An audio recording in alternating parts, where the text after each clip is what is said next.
Exemplified here is the basic process of exocytosis. This process serves several important functions as it allows cells to secrete waste substances and molecules, such as hormones and proteins.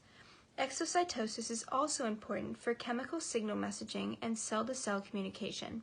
In addition, exocytosis is used to rebuild the cell membrane by fusing lipids and proteins removed through endocytosis back into the membrane. The steps are as followed. In the lower left-hand corner, the vesicle-containing molecules are transported from within the cell to the cell membrane.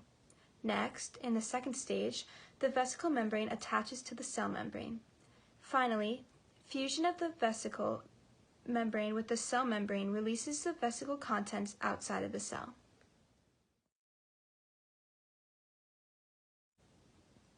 Exemplified here is pinocytosis. This is a process by which a cell takes in a pocket of extracellular fluid and micromolecules at random. This process is also called cell drinking. Similar to phagocytosis, the plasma membrane of the cell extends to form a pocket or a bud. Then, closes the pocket. This forms a vesicle within the cell, which is then pinched off and can be moved to other areas of the cell in the cytosol.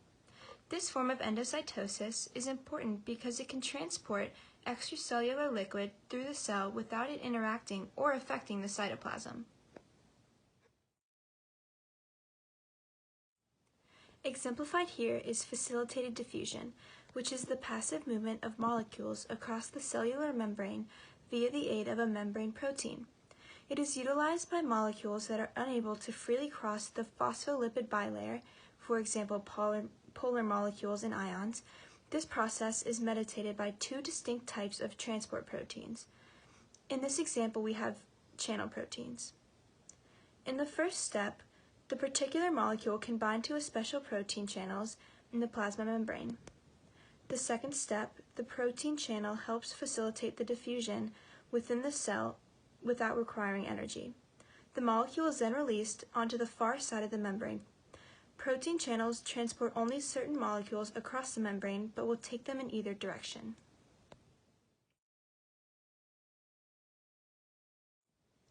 Depicted here is an ion channel. All ion channels have ion receptors. An ion channel receptor are usually multimeric proteins located in the plasma membrane. Each of these proteins arranges itself so it forms a passageway or pore extending from one side of the membrane to the other.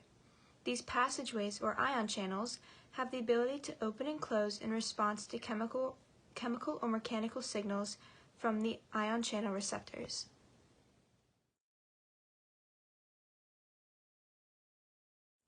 Depicted here is a phosphorylation cascade.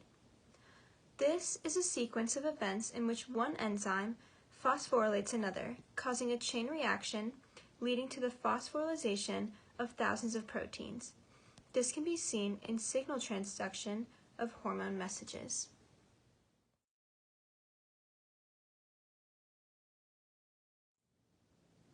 This chart describes how transcription factors function in the expression of genes.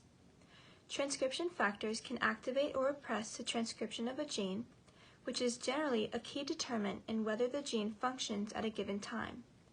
Basal or general transcription factors are necessary for RNA polymers to function at a site of transcription in